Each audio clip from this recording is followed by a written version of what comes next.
Olá, meus amados, a paz e a graça. Voltamos ao vivo de Lajinha com as nossas aulas de Teologia Bíblica 1 ou Cultura Hebraica 1, do curso de Teologia Básica ou do curso de Etiologia. Falamos ao vivo de Lajinha, Minas, aqui na zona da Mata Mineira, leste mineiro, sul capixaba. O Centro de Cultura Bíblica Bereshit é o mantenedor do nosso seminário Bereshit, seminário Tabernáculo e Faculdade Bereshit. Professor Ilmar, professor de Geografia, de História, Ensino Religioso, Sociologia, Língua Portuguesa, aqui da Escola Estadual de Minas Gerais. E aqui estamos desde 92 estudando e aprendendo a Sagrada Escritura. Nada sabemos, estamos só aprendendo. Nós estamos falando das habitações do povo. E na aula passada, foi a 8ª, nós falamos das vendas das terras, no ano da remissão, do jubileu. Falamos também sobre o povo da terra, algumas pessoas que habitavam em cavernas, e os beduínos, os nômades, e encerramos falando sobre as tendas do acampamento de Israel.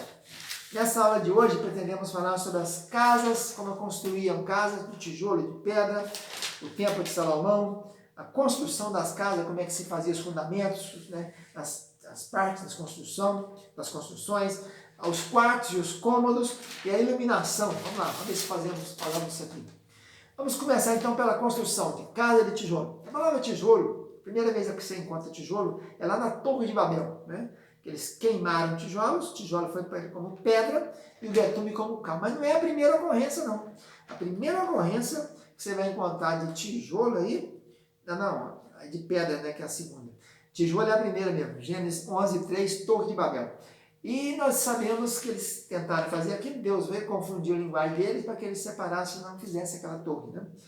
E depois nós encontramos o povo no cativeiro no Egito, ficou lá mais de 400 anos, e a função deles era o quê? Fazer tijolos para construir cidades e armazéns, Pitom, Ramsés e outras mais.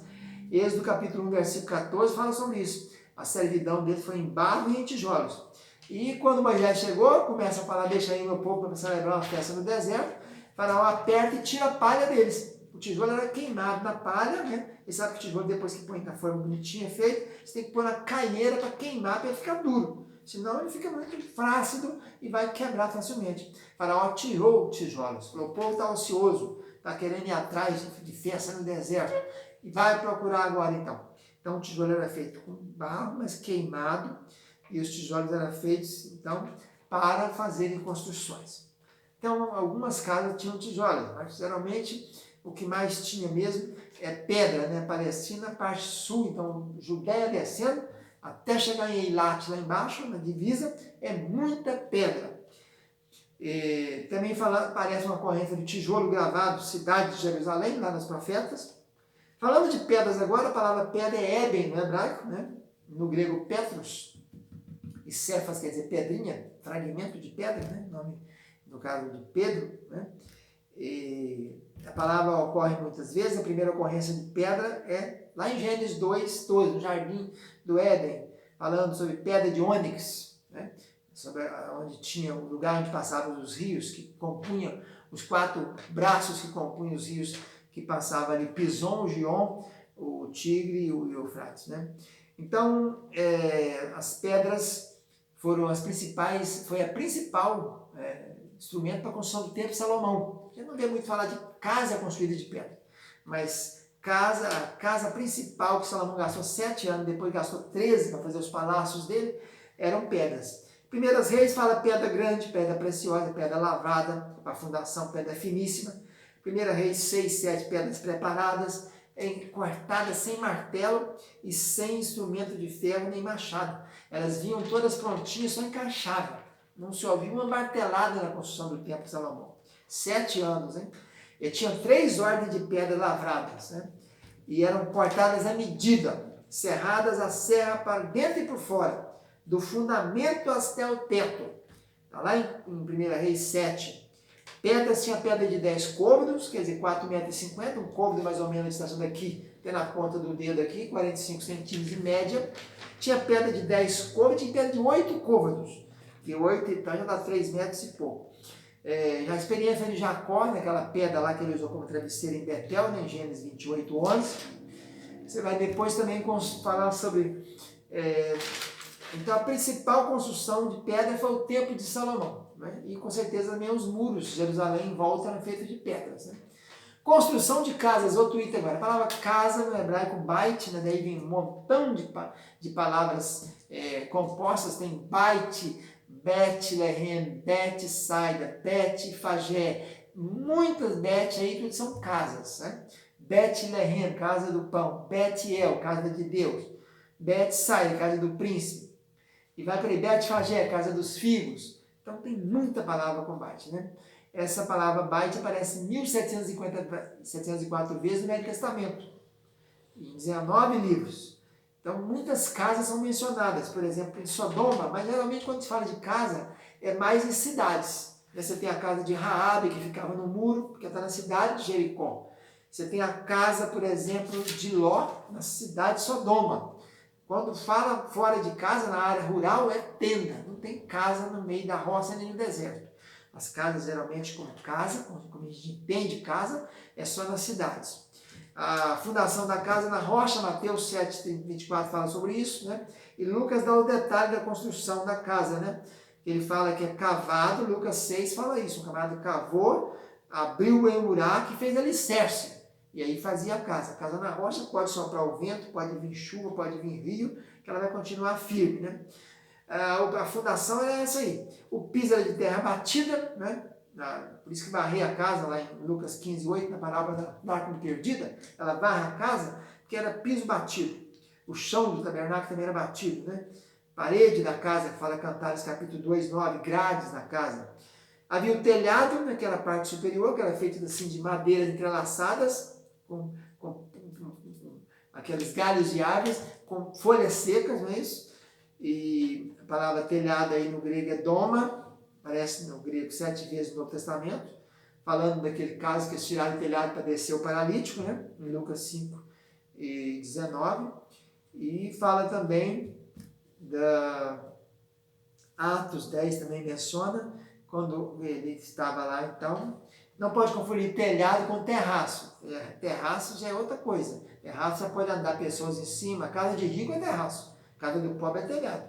Que é esses telhados feitos de pano, de madeira entrelaçada, cipreste, caibo, tem Cantares, fala isso, essa casa é de cipreste, né, nossos caibos e tal.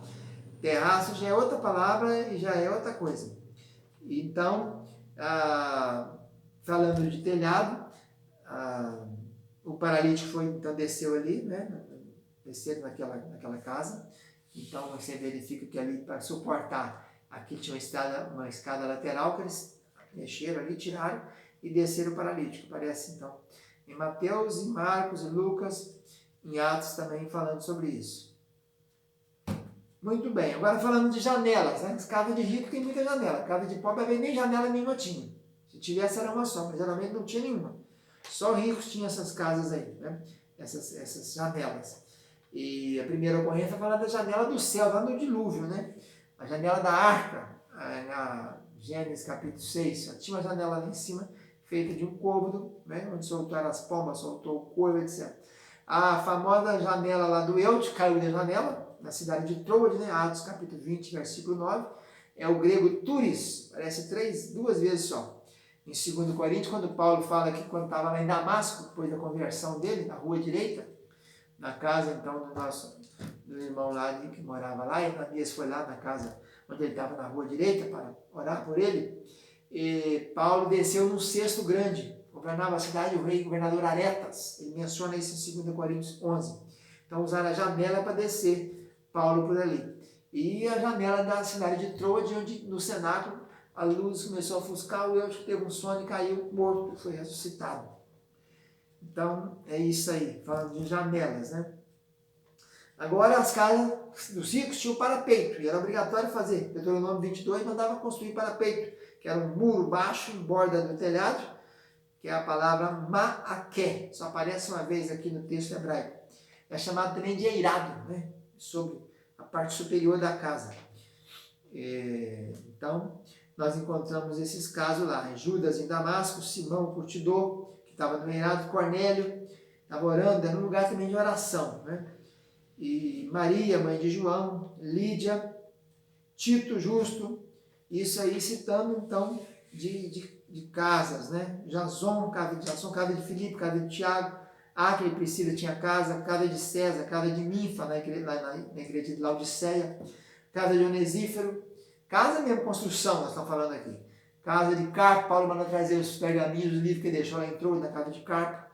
Fala da casa de Arquipo, casa de Filipe, quando ele está voltando da viagem, passa lá, ele tinha umas filhas que profetizavam, Filipe era evangelista. Casa de Tiago, irmão de Jesus.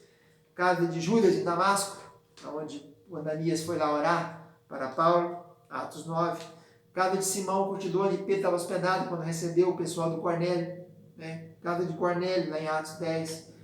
Casa de Maria, mãe de João, casa de Lídia. São várias casas citadas, todas elas do Novo Testamento, a maioria que eu citei aqui. Né? O parapeito já falei, o terraço, vamos ver aqui. Casa de tijolo já falei. Vamos falar agora sobre os cômodos da casa, os quartos, as câmaras, os vestíbulos. Daniel diz isso, que a casa dele também tem janela. Ele estava orando no reinado do rei do Persa, depois de Dario tomou o poder, na noite que caiu Belsazar, que ele interpretou o escrito da parede. Daniel 6 diz que no palácio havia então na casa dele janelas. Ele orava ali. As câmaras do templo de Ezequiel, são muitas câmaras, são várias, do capítulo 40 ao capítulo 41. Falando de Elias e a morte do menino da viúva de Sarepta, né? Que tinha um cômodo lá, ele foi para lá. E depois fala que Acasias, filho de Acabe, caiu das grades do quarto que ele tinha em Samaria, do palácio real. Eliseu e o caso da Sunamita, que fez um cômodo para ele lá na casa, onde tinha cama, mesa, candeeiro e cadeira. Dorcas, quando Pedro faz lá a visita que Dorcas havia morrido, né? Costureira Dorcas. Então Pedro vai para o quarto alto e ora por ela. Como é que era a iluminação da casa naqueles dias? A iluminação é o seguinte, a lâmpada, ou a candeia, ou a tocha, ficava no velador, que era no local mais alto, na parte mais alta da casa. Ninguém pega uma lâmpada e vai colocar debaixo do alqueire. Um alqueire é uma medida, né? Uma coisa que fica no chão, um tamborzinho, assim, embaixo. Você põe no velador, né? Então não podemos confundir candeia com aquelas tochas das virgens, Mateus 25. Candeia é um aparelhozinho pequenininho, de barro, que tem um lugarzinho de pôr azeite e tem um lugarzinho de pôr pavio, que vai clarear, né? A palavra lâmpada é nir, no hebraico, aparece 42 vezes. Geralmente se refere àquela lâmpada do castiçal do templo, do candeeiro. A lâmpada que ficava aqui, ó. Cada lugarzinho desse tinha uma lâmpadazinha, uma lamparinazinha. É ali que é esse nome lâmpada, nir. Aí a palavra ner, pai de Saul, filho de Quis, filho de Ner, quer dizer lâmpada, luz. Já a palavra candeia, lúquinos. Lúquino aparece 14 vezes no Novo Testamento, e a referência então é a candeiazinha de barro, né, que tem um tempo que queima o azeite, né, mais ou menos 45 minutos, e aí ele tem que tomar providência para colocar mais azeite. E tocha, já no hebraico, é a palavra lapide. A tocha mais famosa são as tochas de Gideão, né? 300 cântaros vazios com tochas dentro. Quebra tudo e faz aquela grande festa. Os seres viventes também de Ezequiel, o aspecto deles era como semelhante a tochas de fogo queimando. Sansão também tem um episódio com tochas, quando ele pega as raposas, 300 raposas, amarra no rabo e põe a tocha em cada um e põe fogo na seara dos filisteus. Então, é isso aí. Agora, as lâmpadas das 10 virgens de Mateus 25, a palavra é outra, lampás no grego. E quer dizer uma chama abastecida com óleo. É como se pegasse uma cana de sopro, uma vara, e põe um monte de pano na frente, embebeda aqui no azeite e põe queimar. Dura mais ou menos 40 minutos, 1 hora. E aí você tem que embeber e dar de novo para continuar o fogo, né? Então, essas aí, das 10 virgens, são diferentes da candeia e diferentes da lamparina. Essas aí, sabe, Mateus 25, aparece 5 vezes. João 18,3 diz que foram prender Jesus com tochas na mão. Atos 28, falando lá no cenáculo, lá na reunião de Troade, quando o Eutico desceu e caiu morto, eram essas tochas queimando, aquela fumaça inebriante, derrubou o Eutico, né? E Apocalipse 4,5 diz que 7 tochas de fogo diante do trono são 7 Espíritos de Deus. Muito bem, vamos parando por aqui a nossa aula e vamos voltar na próxima aula então. Fica na paz, tchau, tchau.